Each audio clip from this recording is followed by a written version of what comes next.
Hello sir, अन्ना नगर और रॉयलपुरम जो हमारी पक्की सीटें हैं, वहाँ इलेक्शन कमीशन ने काउंटिंग रुकवा दी है सर।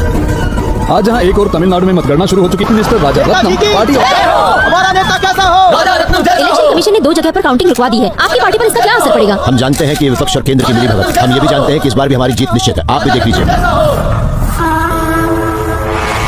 कांचीपुरम, धर्मपुरी, रानीपेट और वेल्लूर में हम 15 सीटों से पीछे हैं। सर, आंकड़ों के अनुसार दोनों पार्टियां लगभग बराबरी चल रही हैं।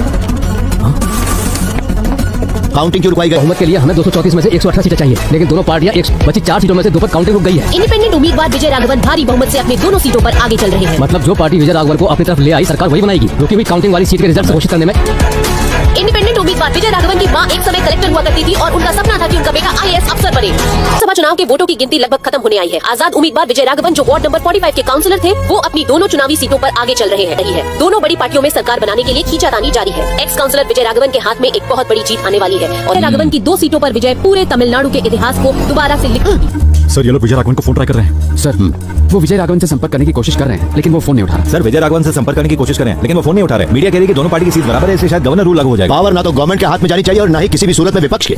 उसे जो चाहिए उसे दो। जाओ, विजय राघवन से डील पक्की करो। जी सर। 30 करोड़ देने को तैयार है, भले ही कैश में ले लो, बस तुम्हारा सपोर्ट चाहिए हमें। कॉल रिकॉर्ड नहीं होगी, ये प्राइवेट नंबर है। वैसे चाहो तो 40 कर देते हैं, ठीक है? सरकार बनने के बाद 50 और मिल जाएगा, मतलब टोटल 100 करोड़। बोलो ठीक है? जो भी डील है, एक मैसेज बनाकर भेजो।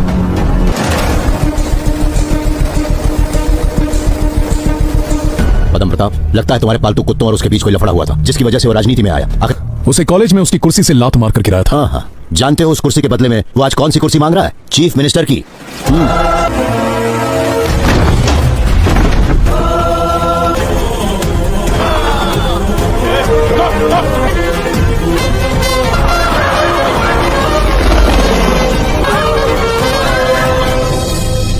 माँ